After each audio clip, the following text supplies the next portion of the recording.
what we're seeing on the news and what they were telling us was two different things, and then like common sense stuff, the news saying, stay away 6 foot from each other.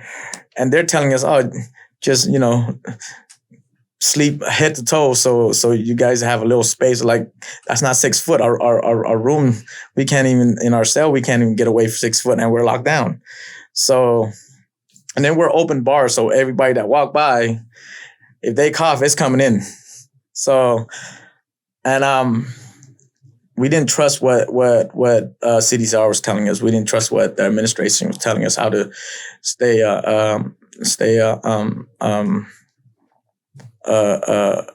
stay clean and all that. They weren't giving us extra cleaning supplies or anything. We had that 1 bar of soap.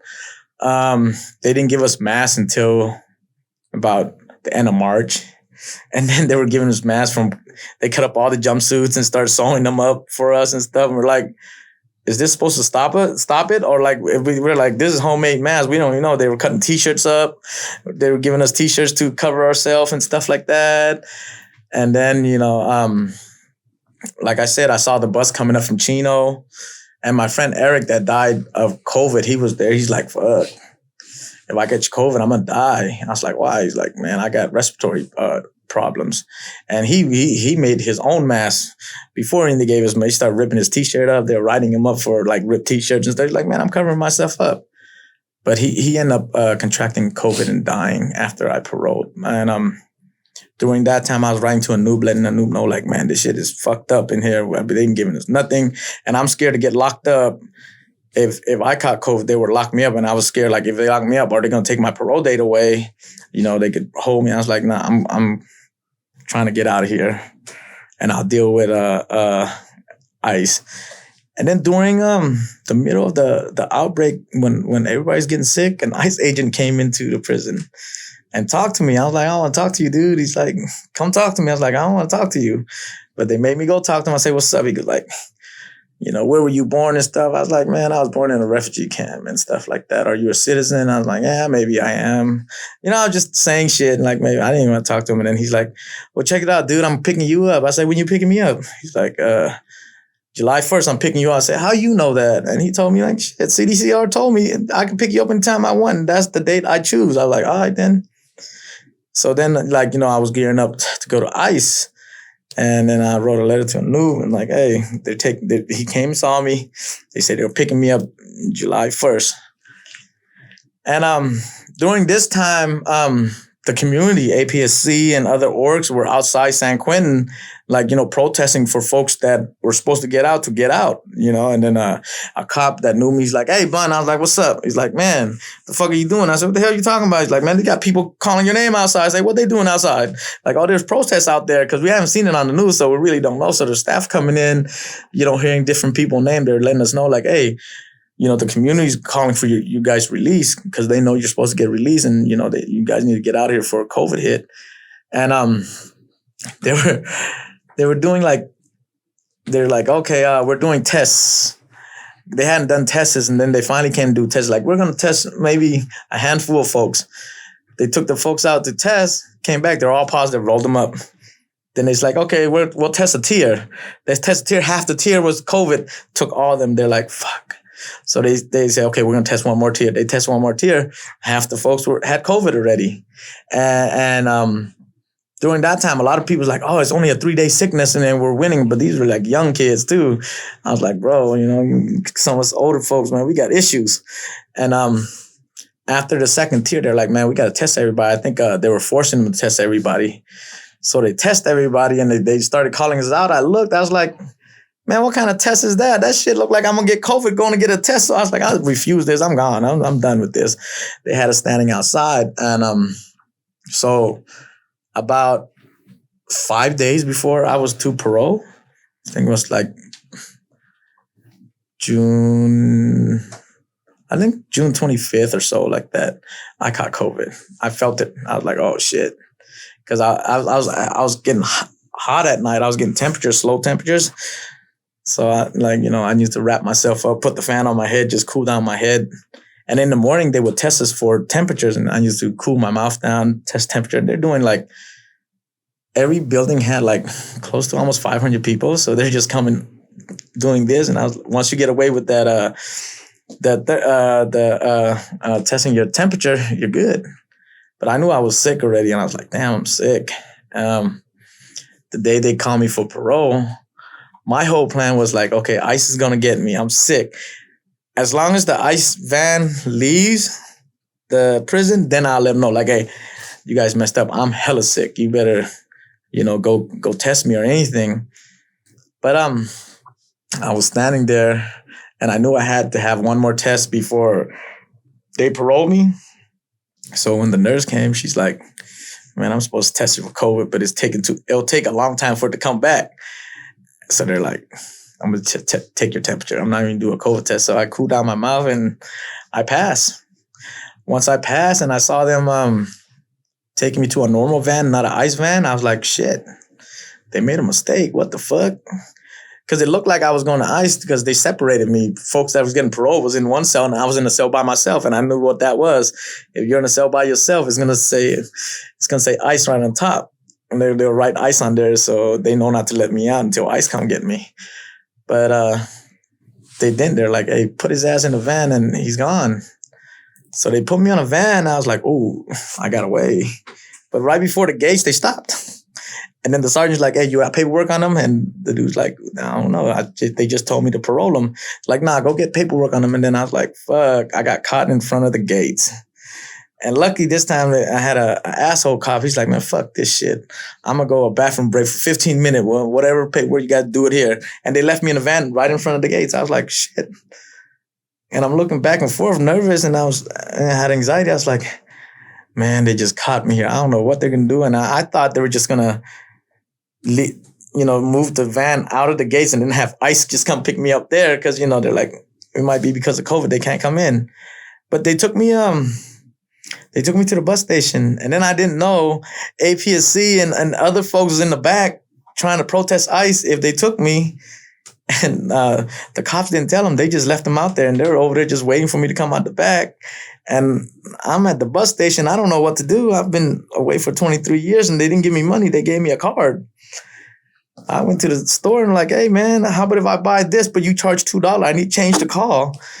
And he's like, no, we don't do it like that. I was like, what's this card good for? I didn't know. They're like, oh, no, we don't do that. I was like, oh, shit. Okay, fuck. I can't get nothing. He's like, swiping it. I swiped it. Didn't even go through because you had to activate it.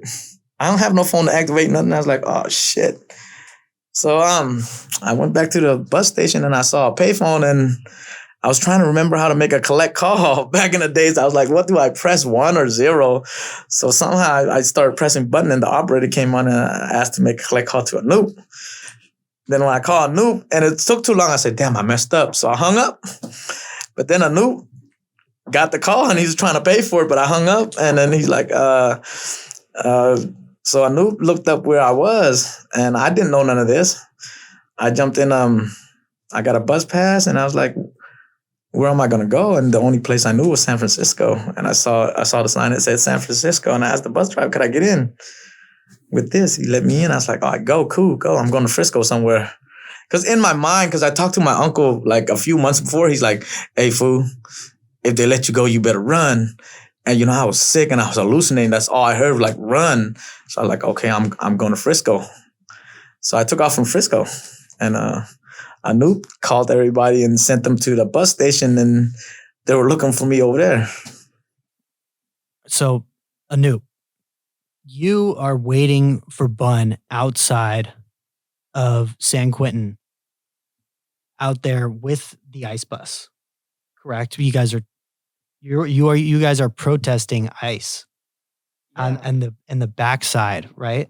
But however, Bun is actually on the other side of the prison getting a bus, and no one, ICE nor you guys, are aware of the situation.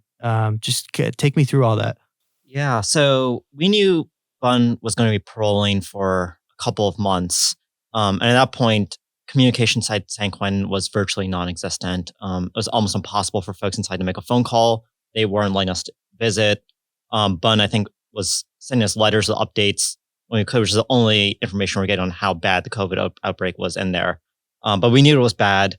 And so we had been protesting, having folks call the governor's office, doing media interviews for months because it was completely up to the governor to turn people over to ICE. There's no law that requires our prison system to call ICE and turn people over.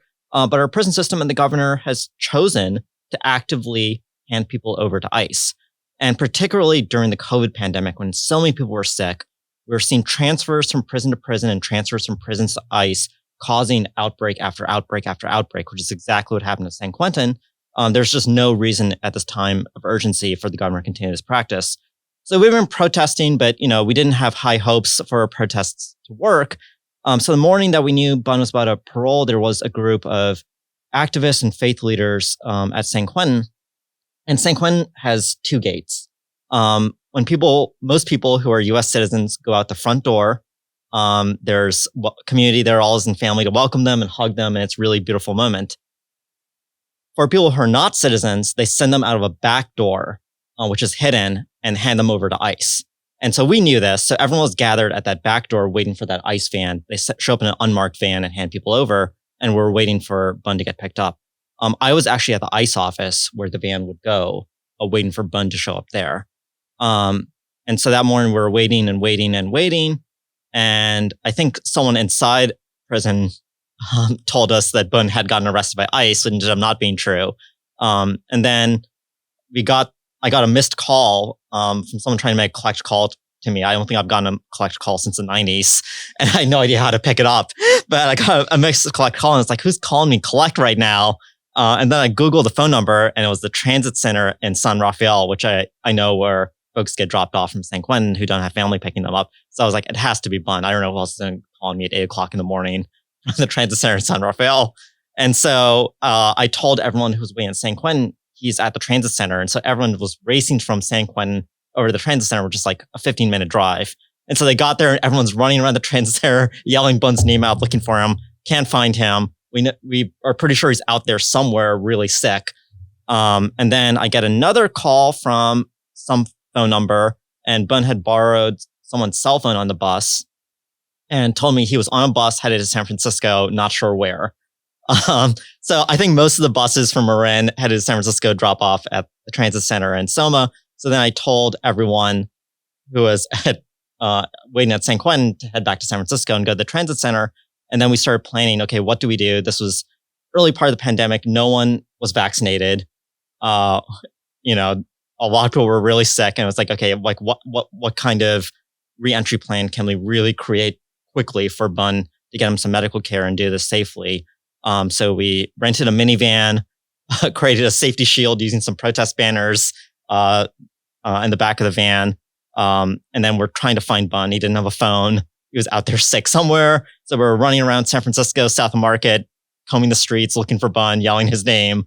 And then eventually found him really, really sick, barely able to stand on the streets of South Market in San Francisco, where basically the state of California had just dumped him off with no money, no phone, no medical care. And thankfully, community was able to get him medical care. We went to get him tested, went to get him medical care, found him housing. But really grateful advocacy was able to get the state to do the right thing and at least not turn him over to ICE, where so many people were dying in ICE custody. That's a crazy experience. You experience stuff like that a lot with different gates and finding people and seeing the situation kind of play out like this. Does this happen often? Yeah, I think the two gates at San Quentin in this really sort of direct, tangible way highlights the hypocrisy of what they're doing. They know what they're doing is wrong, right? They don't want everyone seeing them handing people over to ICE on what's supposed to be their date of freedom. And the way they sneak them out the back door, I think just really shows that they know what they're doing is grossly immoral. So you guys get Bun in San Francisco. What's your next step? So there was a church which offered to house Bun and had a place where he could isolate. So we took Bun to get tested. We had him get checked out. Bun was really sick, was, I think, barely able to stand, had a fever. still started doing media interviews, I think, that day, right when he got out. And then Bun thankfully got a couple of weeks to rest and recover from COVID. Those were really rough weeks. I can let Bun talk about what those weeks were with recovering from COVID. The way Anoop says, like, oh, we went and got him, but they really risked their life to come get me.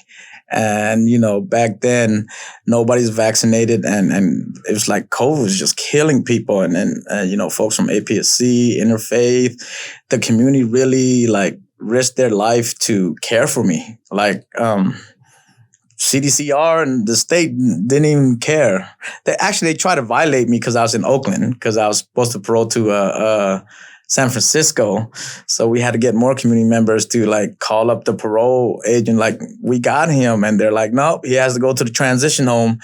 And they're like, well, he's sick. If he goes there, he's going to die. Who's going to care for him? And they didn't care for like 2 weeks. They were fighting us, trying to get me to go to a transition home, or else they'll violate me. And I was like, and, I left my life to all our community members and the folks to, really save me, because I wouldn't know what to do. I couldn't even talk. I wasn't even thinking straight, because I was hallucinating, getting fevers. Shit, I had dreams that I woke back up in the cell and I was freaking out. And, I had round the clock, like, folks were sleeping in their cars, like, outside in case I had an emergency, because I was, my temperature's going high, like, in the middle of the night.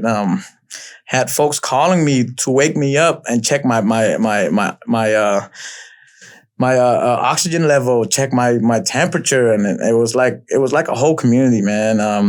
It was like, I never had community like that. I had it when I was in prison, because, we had to survive in there. But coming out here, seeing all the community show me a lot of love and really saving my life. I mean, like, even from just dropping food off and, dropping food off to me and, checking up on, make sure I'm awake, make sure I'm not just like, I mean, like, folks had to come in with full suits on so I could take a shower. Because I couldn't go take a shower because I was weak and like I'll black out. And I was coughing so much, sometimes I just had to lay on the ground. And then right off the gate coming out, like what Anoop said, I did a lot of media, because a lot of our families of incarcerated folks were not getting information of their loved ones. They're like, I'm not getting letters, I'm not getting phone calls. We know there's deaths in prison, and I was like one of the first ones to get parole and knew what was going on in there. So I felt like it's my duty to at least let the family know what's going on. So I did a lot of media, testifying, and letting folks know how bad it is in there, and not to believe what CDCR was putting out there. Like, oh, it's fine, we got it under control. And from a person that just came from there, like, no, they don't have it under control. It's like they don't even know what they're doing. They're just killing people, like, because of their lack of fucking caring for folks. They didn't care about us. They were just a number. Move them around. That's what started it all.